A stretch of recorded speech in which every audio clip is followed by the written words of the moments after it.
सगीर खान आए और नहीं याद आ रहा। 16 साल बेटी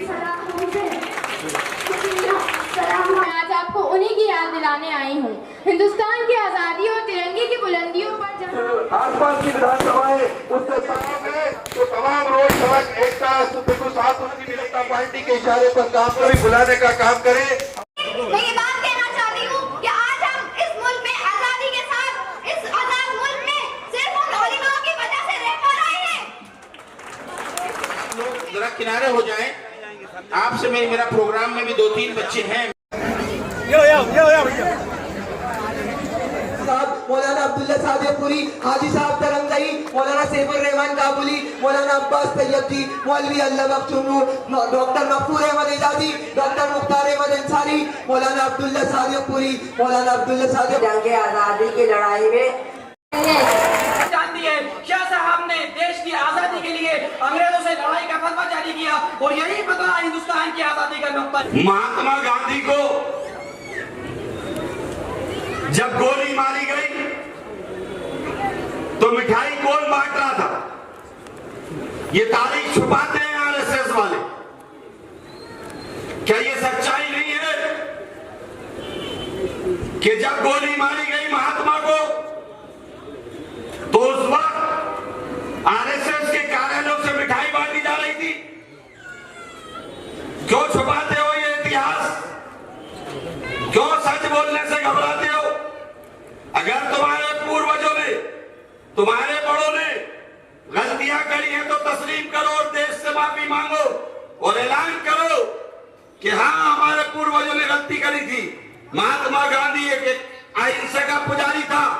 महात्मा गांधी आजादी का लंबरदार था। महात्मा गांधी के तिरंगे के नीचे ये मुल्क हिंदुस्तान आजाद हुआ और उस महात्मा गांधी को नाथुराम गोडसे ने गोली मारी। हिम्मत जुटाओ सच बोलने की। सच बोला था सरदार वल्लभ भाई पटेल, सच बोला था पंडित जवाहरलाल नेहरू ने, सच बोला था खान अब्दुल गफ्फार खान ने, और इन सब ने उस टाइम विरोध करा आरएसएस का। आजादी के मुजाहिदों के लिए ये थी अम्मा आबिदा। उनका किरदार तुम पेश कर रही हो, उनकी तारीख का तुम हिस्सा बन रही हो। तुम्हें आज कुछ मिले या ना मिले, लेकिन आसमान वाले की बारगाह में सबको पनाह मिलेगी और याद किया जाएगा कि बच्चियों तुमने ऐसे लोगों के किरदार को सड़कों पर निभाया। लोग नाच गाने वालों के किरदार को निभाते, लोग कव्वाली वालों के किरदार को निभाते हैं, लोग फिल्मों के एक्टरों के किरदार को निभाते हैं। तुम मुबारकबाद के मुस्तहिक हो। तुमने मुजाहिद आजादी की हमारी अम्मा आबिदा के किरदार को निभाया है। अल्लाह तुम्हारा रोशन मुस्तकबिल करेगा। नफरत की आंधी इस हद तक जा रही है कि इंसानों को जानवरों से ज्यादा बुरा चौपालों पर मारा जा रहा है। इस मुल्क के हिंदुस्तान की तस्वीर जंग आजादी के मुजाहिदों ने नहीं ये सोची थी, उनका ये ख्वाब नहीं था। जंग आजादी के मुजाहिदों का ख्वाब हिंदू और मुसलमान को साथ लेकर इस मुल्क के हिंदुस्तान के अंदर बसने वाला एक एक शख्स, बसने वाला एक एक इंसान, उसके रोशन मुस्तकबल का ख्वाब उनकी आंखों में था। उनके दिल और दिमाग में जुनून था, और वो ये जुनून था कि ये मुल्क आजाद कराकर यहाँ बसने वाले एक एक हक शख्स को खुशहाल देखना चाहते। आज एक सरकारी मंत्री हर कभी मदरसों की तरफ तनकीद कर देती है। मैडम, ये जो सरकार का सुख भोग रही हो, ये जो सत्ता का आनंद ले रही हो, ये जो फ्री का माल खा रही हो, ये उन्हीं मदरसे वालों की कुर्बानियों का नतीजा है।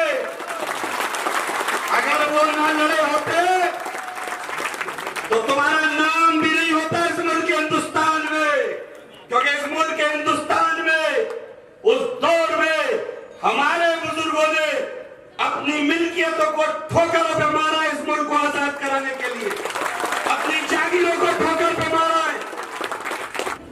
भारतीय जनता पार्टी जो आरएसएस ने करा, जब आरएसएस मुजाहिदे आजादी के उलेमा से लोहा नहीं ले पा रही थी और अंग्रेजों की मुखबिर बनी थी और उस मजबूरी के बाद सामने खड़े होने की हिम्मत नहीं थी, वही हाल आज भारतीय जनता पार्टी का है कि वो आरिफ मसूद से लोहा नहीं ले सकती। इसीलिए वो आपके हमारे बीच के लोगों को जयचंद और मीर जाफर के रूप में इस्तेमाल करेंगे। और तुम मत घबराना, क्योंकि हमारी लड़ाई हक और इंसाफ के लिए है। मध्य प्रदेश के अंदर उन नफरत वालों से है जो हिंदू और मुसलमान को बांटना चाहती है। हमारी लड़ाई उन ताकतों से है जो मध्य प्रदेश को बर्बाद करना चाहते हैं। हमारी लड़ाई उन ताकतों से है जो मुल्क हिंदुस्तान को बर्बाद करना चाहते हैं। हम उनके खिलाफ खड़े होना चाहते हैं, अमन का पैगाम लेकर, मोहब्बत का पैगाम लेकर, एक चिराग लेकर कि इस मुल्क हिंदुस्तान को हम आजाद देखना चाहते हैं।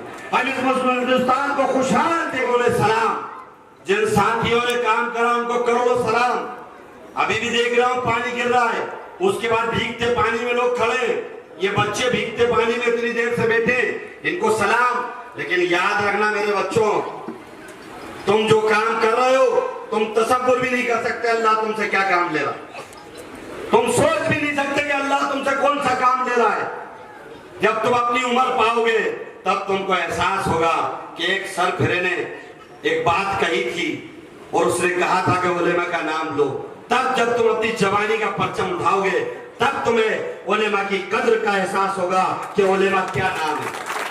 इंशाअल्लाह इस 75वें वर्ष में जब आप कल जश्न आजादी मनाओगे तो आरिफ मसूद आज यहां से ऐलान करता है कि यहां पर एक डॉक्टर उस कमरे में फ्री 3 घंटे 6 से 9 यहां आपको खिदमत अंजाम देगा। जो लोग चाहते हैं उस डॉक्टर को डिस्पेंसरी में दिखाए, और ये डिस्पेंसरी सरकार के भरोसे नहीं चलेगी, किसी सरकारी सहायता से नहीं चलेगी। आरिफ मसूद खुद इसे अपने खर्चे पे चलाएगा। आप लोग आइए और उस डॉक्टर को दिखाइए। हम कभी इस हालात में ना डरे ना भगे, कई बार हालात आए, कौन से हम जेल किसी को मार कर गए, यही का इलाका है। जब जब जेल में हमको भेजा गया इन साजिशों के तहत बीजेपी और हमारे अपनों ने तो मिलकर भेजा था, तो हमको तो तब भी डर नहीं लगा, तब भी खड़े रहे। कई बार प्रयास हुए मारने के, 100 बार मारने की कोशिश करो, जब तक अल्लाह ने जबान दी है। इसे ऐलान कर रहा हूं जुर्रत और हिम्मत के साथ कि इन बातिल ताकतों से न डरेंगे न घबराएंगे, इनको पूर्ण तोड़ जवाब देते रहेंगे। बहुत बहुत शुक्रिया। कल बात होगी, कड़वी होगी, लेकिन बात सच्ची होगी, क्योंकि सच इसलिए होगा कि सीना तान के जब लड़ते हैं ना तो दिल डरता। जब सीना तान के लड़ते हैं और जब विधानसभा में खड़े होते हैं और भारतीय जनता पार्टी के मक्कारों के चेहरे देखते हैं और उन मंसूबों को विधानसभा में देखता हूं तो तकलीफ होती है कि ये आजादी के मतवालों ने जो हक हुकूक हमें दिलाए थे उसका तस्करा भी ये करना पसंद नहीं करते। 2.25 घंटे शिवराज सिंह ने लगातार बजट पर भाषण दिया था। 2.25 घंटे के भाषण में अकलियत का जिक्र नहीं करा था। 2.25 घंटे के भाषण में एक स्कीम में अकलियतों का जिक्र नहीं था। 2.25 घंटे के भाषण में मदरसा बोर्ड का जिक्र नहीं था।